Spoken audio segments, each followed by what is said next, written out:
fantastic to have you here, and what a massive fight that you're in. Yeah, thank you. First of all, I want to say hello to everyone. Hello to Claressa and to Dmitry. It's great to be here, and yeah, I got a huge opportunity to fight Claressa. I want to use that opportunity, of course. I worked hard for the past year, and I know I made a lot of progress, and I want to show it. I'd now like to introduce somebody who probably needs no introduction at all.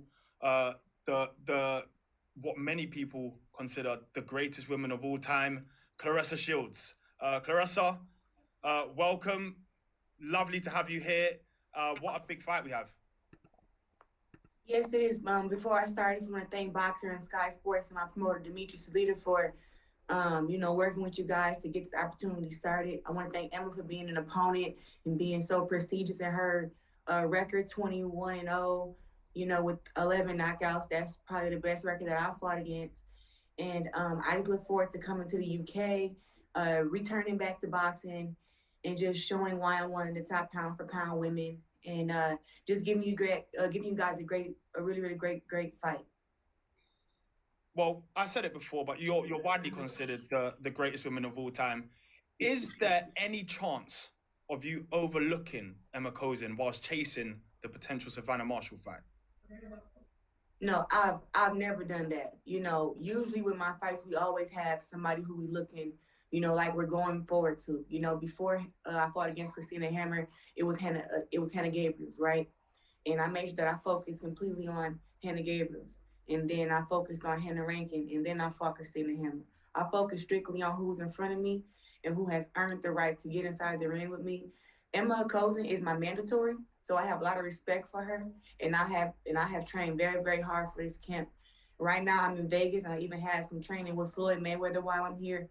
So I'm not taking Ema Kozin lightly because I know that this is a huge opportunity for her, and she wants the upset. And my job is to let her know, to make sure that she don't get the upset, and that I have a very, very strong performance in the UK. You mentioned there that you were with Floyd Mayweather. We saw you in the camp.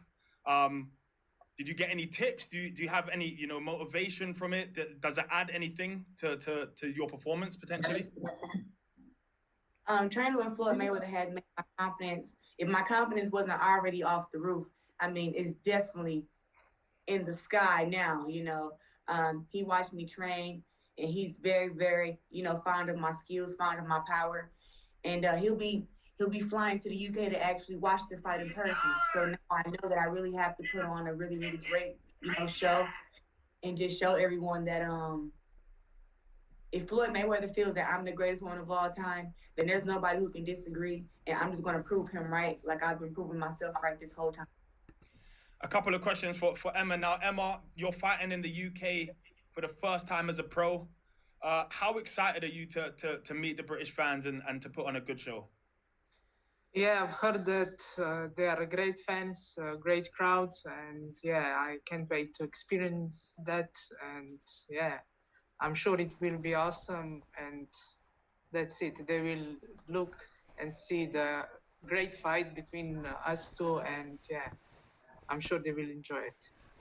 And all fighters are confident. How confident are you of beating Claressa Shields?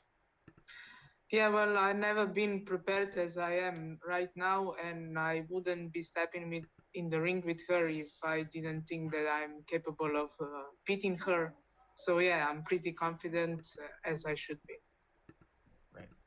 At this point, I think it is a good time to open up for the media Q&A. So I will pass over to Andrew Roberts. And if you are in the waiting room, or if you're here, if you hit the raise your hand button, it will mean that Andrew will be able to see you and call you, and then you'll be able to give your question. So over to you, Andrew. Thanks very much. Excuse me. Thanks very much, Stan. We'll go ahead and get started with Ben Ransom. Ben, please unmute yourself and you can ask your question. That's fantastic. Thanks, Andrew. Hello, everyone. Hi, Claressa. Hi, Ema. Claressa, if I could start with you, can you give us a bit of an insight into how your camp has gone up there with the Mayweathers and in Las Vegas? If I had to put a word, for this camp, I would just say, uncomfortable. I've made sure that I've gotten out of my comfort zone for this fight. My last boxing match was in March, and I've been doing MMA since March. But it's just like coming back to boxing. I want to make sure that I have my tools and everything. So going to the Mayweather gym and adding Coach GT to my team has really sharpened up a lot of my tools, and I've even been able to get some altitude training, run some mountains. I'm 26 years old. I'm very, very well accomplished, but I've never ran a mountain in my life. So to run, in 12,000 feet of elevation, and to be able to run 5 miles and still be able to breathe after, to be able to box 10 rounds down here in Vegas, and to even get some pointers from Floyd Mayweather, I feel like I prepared very, very hard for this fight, and that's why I'll come out victorious. What are you expecting from the UK fans? It will be your first fight in front of them since, I guess, London 2012. I'm expecting them to be very excited to see me. After winning the Olympics 2012, I think when I walked out there, for my gold medal match, it was just an explosive crowd. I think that they have really, really great boxing fans, and they love their boxers, right? So even though I wasn't from the UK, but I did represent the USA well, and it was a lot of fans in the building to see me fight. So I'm excited to come back to the UK to show my skills, to show how I've improved from 2012, and just bring that USA swagger. Emma, can I ask you a question as well? Speaking then of that USA swagger, how do you plan to dethrone Claressa? Well, I won't show you all the cards I have, but yeah, I'm highly motivated. I want this win. I don't think I ever wanted this as much as I do that. And yeah, with intelligence, focus, and motivation. And do you think you're in the best shape of your life at this point? Yeah. I made a huge progress in the past year. I've been training from 5 to 6 hours a day. And I think I did about 500 rounds of sparring this year. So yeah, I feel great and prepared. Well, we can't wait to have you both over. Claressa, just one final one to you before I hand on. I just want to ask you, we've spoken a lot about your rivalries, not least Savannah Marshall, of course, but also Jake Paul. I just wonder, when it comes to rivalries, what do you get out of them as a fighter, and do they spur you on in any way? I mean, we all have our different reasons on how we get motivated. I just really won't smoke with anybody who won't smoke with me. I just don't turn down. People talking trash to me, I'm like, the best way to get something handled is to get inside the ring and take care of it, to me. Like, that's how I make peace. So when people talk trash to me, I talk trash back, and hopefully that leads to us getting inside the ring and, taking care of business and seeing who's the baddest. So, rivalries, are entertaining, but I mean business. So any girl who talk trash to me, I talk trash back. I would love to get inside the ring with her and shut all of them up. Anybody that talk trash to me, I want to punch them in the face. I'll wait to see you soon. Thanks, Claressa. Thanks, Emma. I do want to add to that. Jake Paul is trying to be an American boxing superstar, and Claressa Shields is a two-time Olympic gold medalist, and all that she has done for women's boxing. Jake Paul, as a gentleman, and I know that in the UK, you guys, maybe the origins of chivalry and being an honorable person, he has to have respect for Claressa Shields' accomplishments inside the ring as a professional, as an amateur, her background, where she came from, and what she's been through to get to this level and to raise the sport of boxing. And I truly believe, Serrano and all the other great champions are at this level and getting paid more and getting the exposure they need because of Claressa's initial success. And so Jake should be supportive of Claressa. And, if you don't have anything good to say, just don't say it. Agreed. All right, thanks, Dimitri. Next up, we'll have Cynthia Conti. Cynthia, please unmute yourself and you can ask your question. You there, Cynthia? Can you guys hear me? Yep. Hey, this message this question is for Claressa. It's funny when from Ring TV. It's funny. I remember speaking to you back, I think, during the last HBO show. I think you were fighting Hannah Gabriels, and we talked about you always fighting on Twitter. I'm like, you can't fight on Twitter because you can't beat everyone. And it's funny now that I see you still fight, but your words, you choose your words wisely. Yeah. So I want to congratulate you on that. Now, Thank you. going into this fight in the UK against Emma, this question is for both you and Emma. What's something that is a great attribute that both of you are gonna bring in the ring to each other? For me, I feel like I'm gonna bring that experience.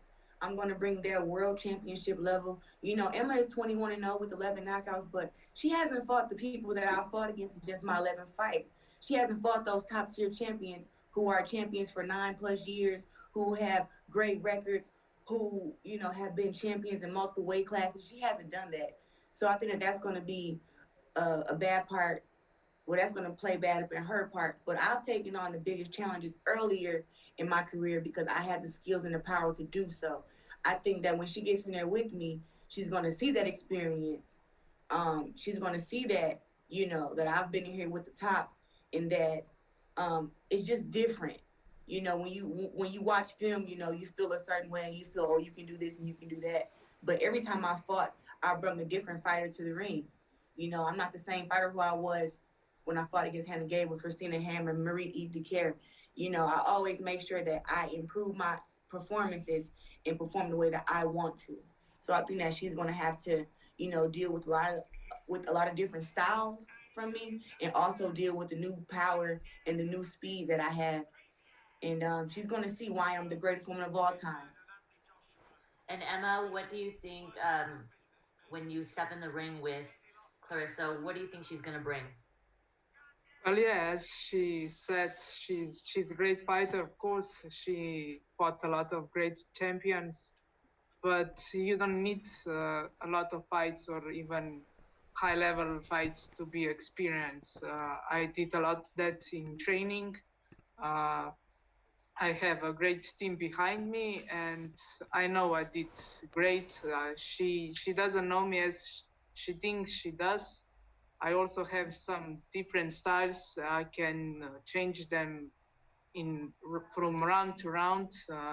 Doesn't matter to me, and I know if I have that focus, which I have like for the past year, that I can beat anyone even harder.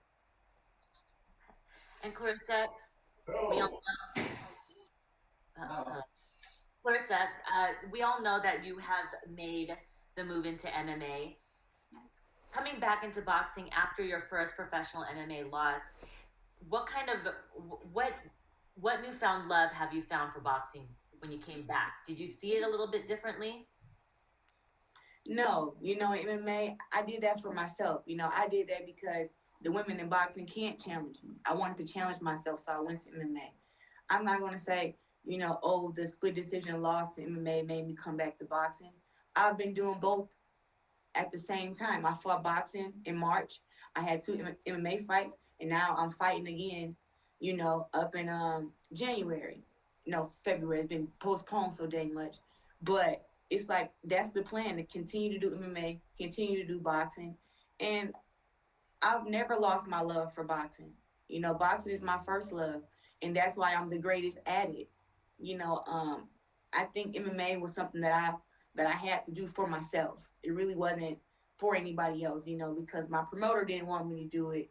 My family didn't want me to do it. It was all me. And I think that even my last fight, to not have any amateur experience in MMA, just to turn pro and to be fighting on a large platform as ESPN and being the main event, that it just shows that I'm a different kind of athlete, and that when you're a different kind of athlete, you can do different kind of things. So MMA isn't over, and I'm going to continue in MMA.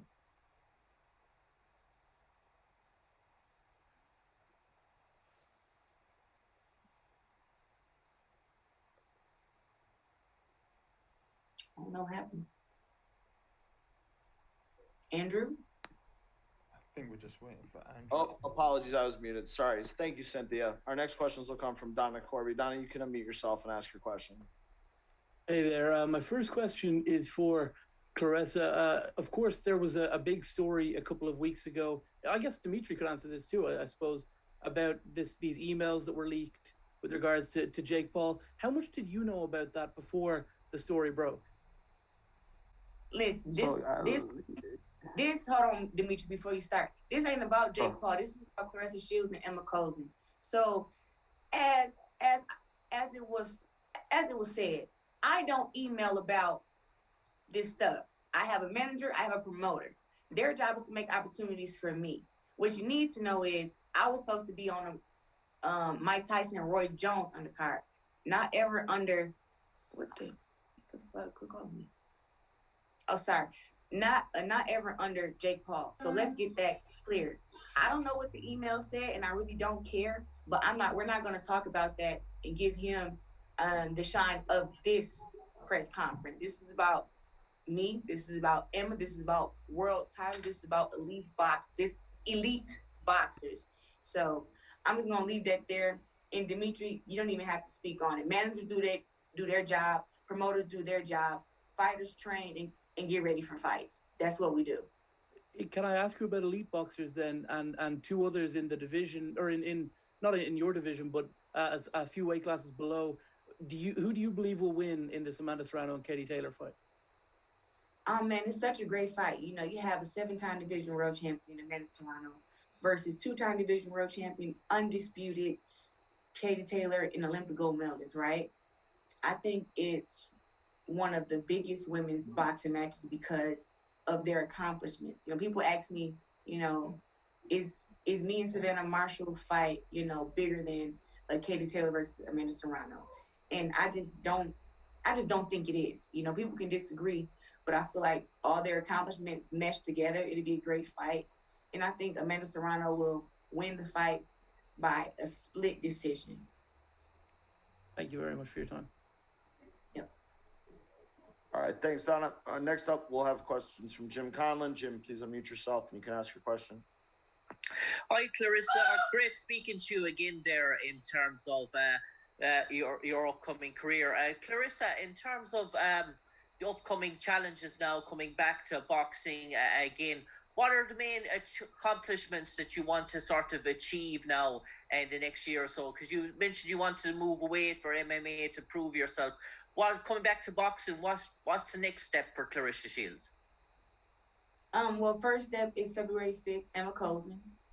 After that, hoping to get inside the ring with Savannah Marshall next. I fight February 5th. She fights sometime after that. I win, she win, we fight, right?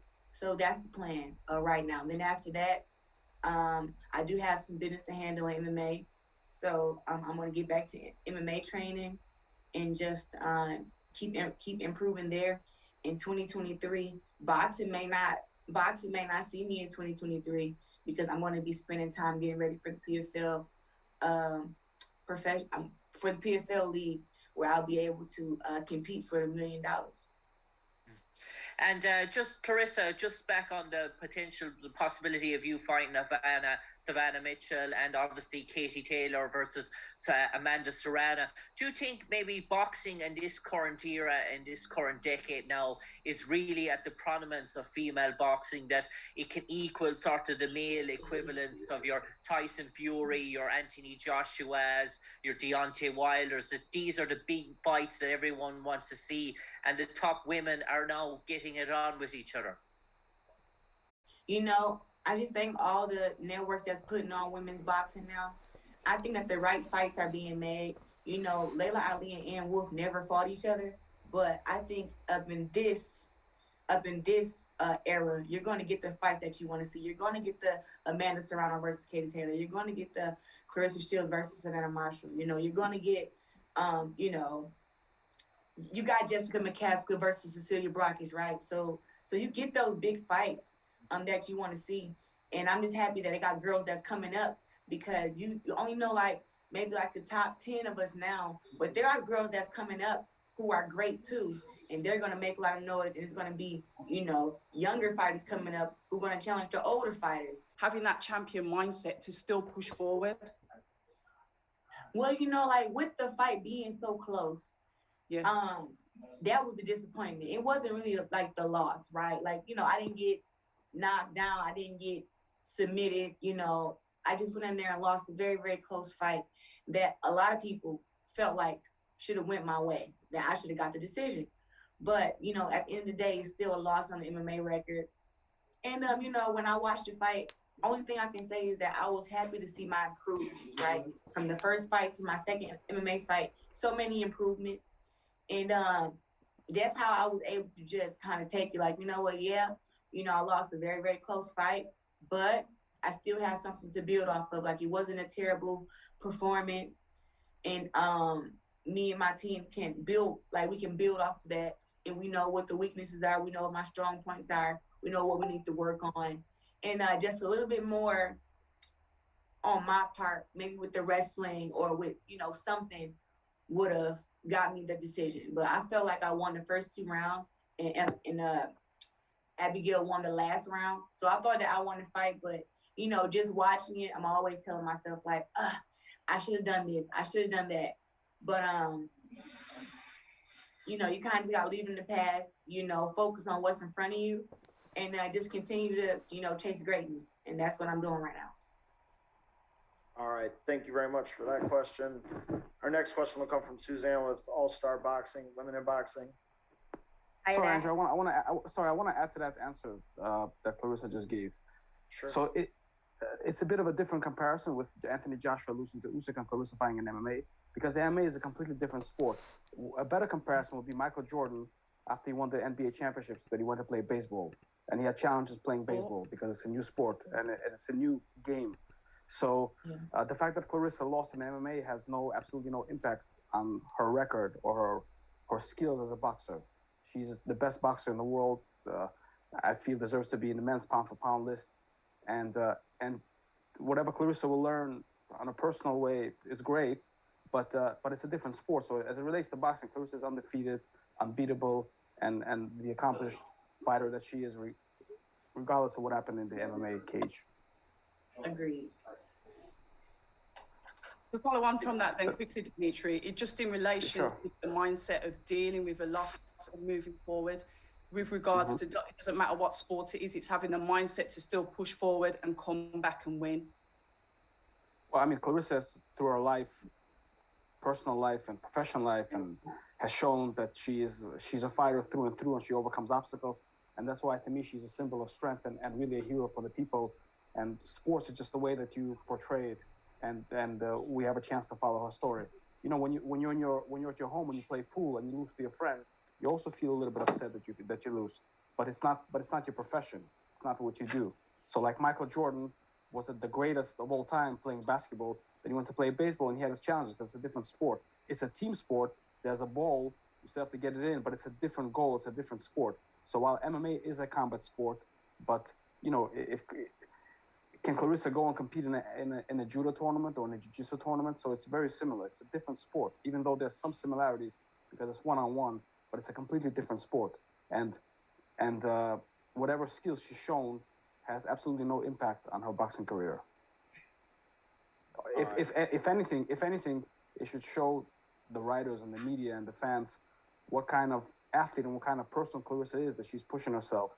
And really, through taking this risk, is raising women's sports and women's boxing to the next level, as she has done throughout her career. All right. Thank you for that, Dimitri and October Red. We'll get back to Suzanne. Suzanne, please unmute yourself and you can ask your question. No problem. Thank you both. I'm delighted to speak to you. Something that you've touched on previously is that women are underrepresented, especially in boxing in the media. So I just wanted to know how you think we can, as everyone on this court, improve that for UK and European, US fighters coming through, especially in women. The other thing is around equality in the sport. Do you really think we're there yet? And if not, again, how do we improve it? That could go to either. Emma or you, Claressa, either. I'm sorry, you got to repeat that whole question. I thought you were talking to Dimitri. Oh, no problem at all, Claressa. So it was just around women in media, how we kind of promote it better as UK companies and UK promoters. At the moment, you're quite obviously controversial, you're outspoken, you're confident, you're dominant. Do you think UK boxers are too humble, especially the women as well? Are we too nice? Is that why the women aren't getting the coverage that they need? How do we do it better in the UK and in Europe? You know, I can't say that it matters if you're, you know, humble or if you're, you know, cocky and if that's why you get, you know, more viewers or get more fans. I'll just say that the women at the top are sometimes, I feel like they're scared to speak up about things, you know, that's going on in the sport because of the backlash we may get from, you know, the people in charge, right?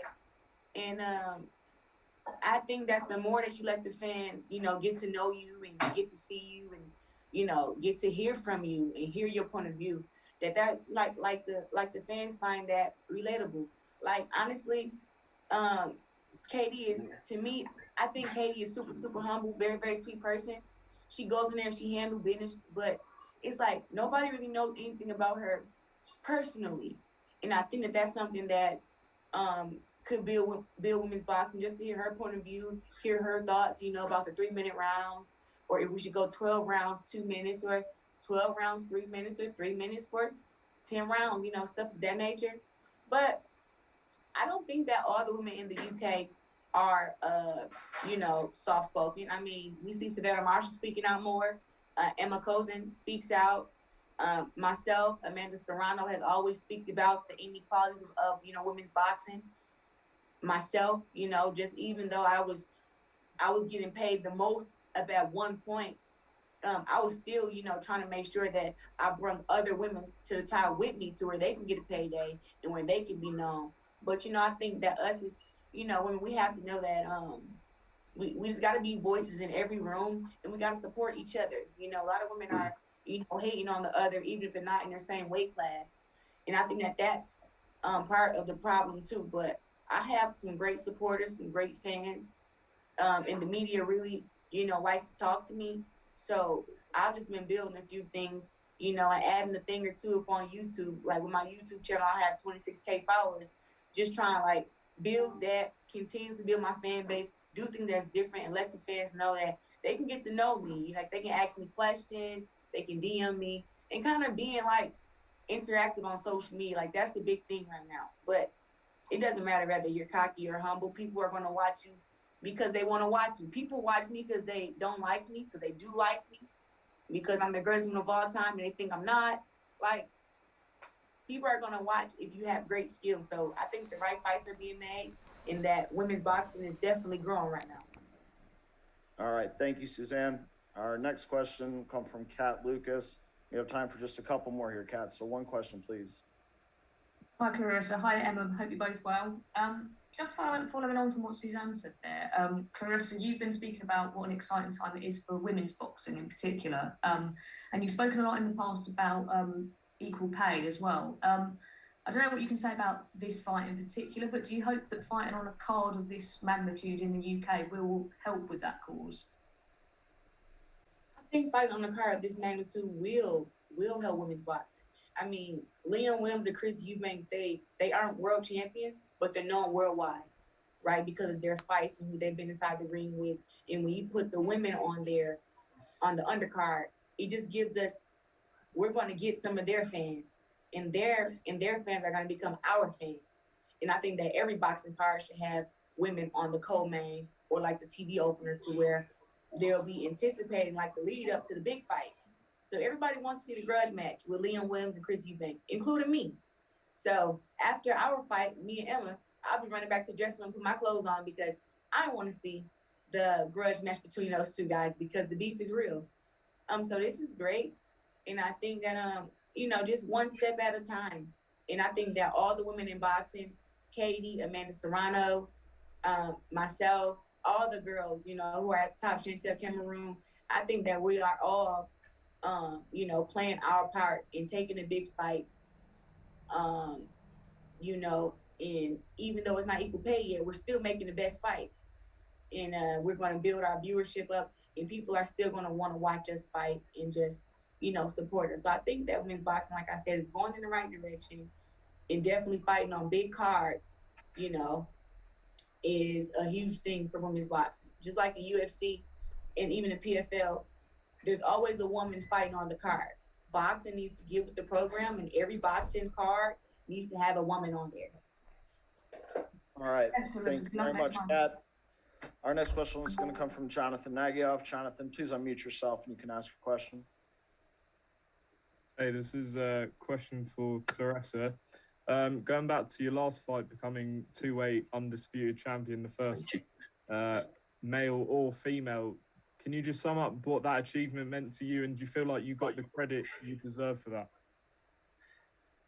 Well, fighting against Marie DeCare was a huge challenge. I was coming off of a year layoff. It was the most stressful time in the year for the whole world, you know, as we went through the pandemic of COVID. But fighting against Marie DeCare was definitely worth it. You know, I did what I could do in that fight. I felt a lot of ring rust during that fight.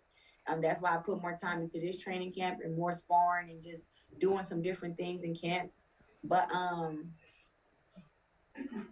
the only boxer to make the Guinness World Records in, 2022, and that means a lot. Have I gotten the recognition? You always feel like you can get more. People can do more, say more, whatever. But my accomplishments I make are for me. And if people choose to admire them and choose to, praise me for them, then thank you to them. But I'm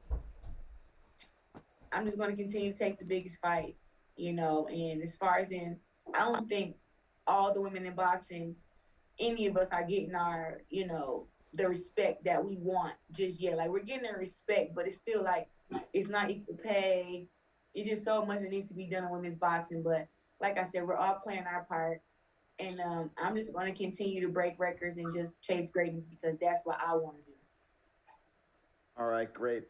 Our last question from the press is going to come from Ra Hogan with the Boxing Voice. Ra, please unmute yourself and you can ask a question.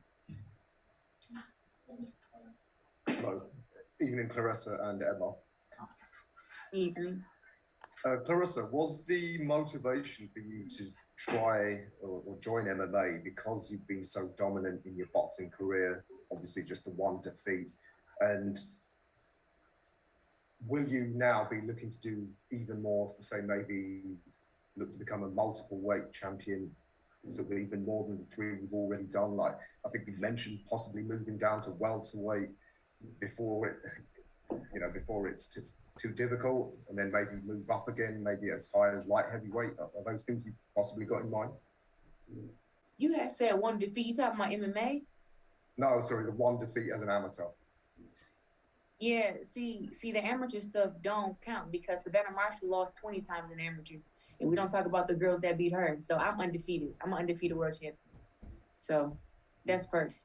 Mm-hmm. And then secondly, with me being an undefeated world champion, being the greatest woman of all time, moving forward, Ema Kozin first.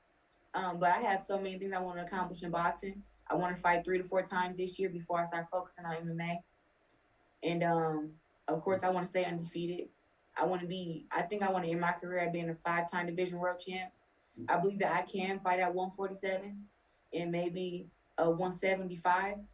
I was thinking about 140, but that's just too little.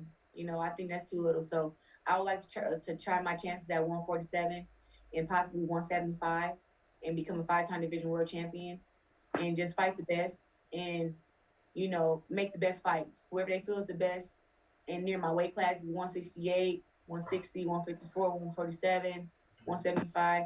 I just want to fight the best and just kind of have a great career and make a great life for myself and my future and everything. All right, great. Thank you, Ron. Thank you to all the press that joined us today. That's all we have time for question-wise. I'm going to turn things back over to Dan to get closing comments from Ema and Claressa. Thank you, Andrew. So I will go to Ema Kozin first. Ema, a lot of media attention, as you can see. Do you have any, closing comments that you want to say to the media, to the fans, or to Claressa? Yeah, I wish Claressa good luck with everything, safe travel, and without any injuries. And yeah, I just want to say that I think the world would want to know me after this fight. I will show my best. I will give my best. And yeah, I expect a tough fight, brutal 10 rounds. And yeah, really, I'm so happy for this to be happening, and yeah, just I'm really nervous to get in the fight and to do my best and to win. Thank you. Claressa, you've been here time and time again. Do you have anything that you want to say to Ema? Ema, I don't need your luck. And then secondly, I'm going to destroy you February 5th. And I do know a lot about you, more than you think. I followed your amateur career when you was an amateur, and I followed your pro career. And when we get inside the ring February 5th, I'm going to make you call me the GOAT while we're inside the ring. Tough words. Right. Thank you, everybody, for joining the virtual press. Tune in to the huge fight of championship boxing February 5th at the Motorpoint Arena in Cardiff. We'll see you there.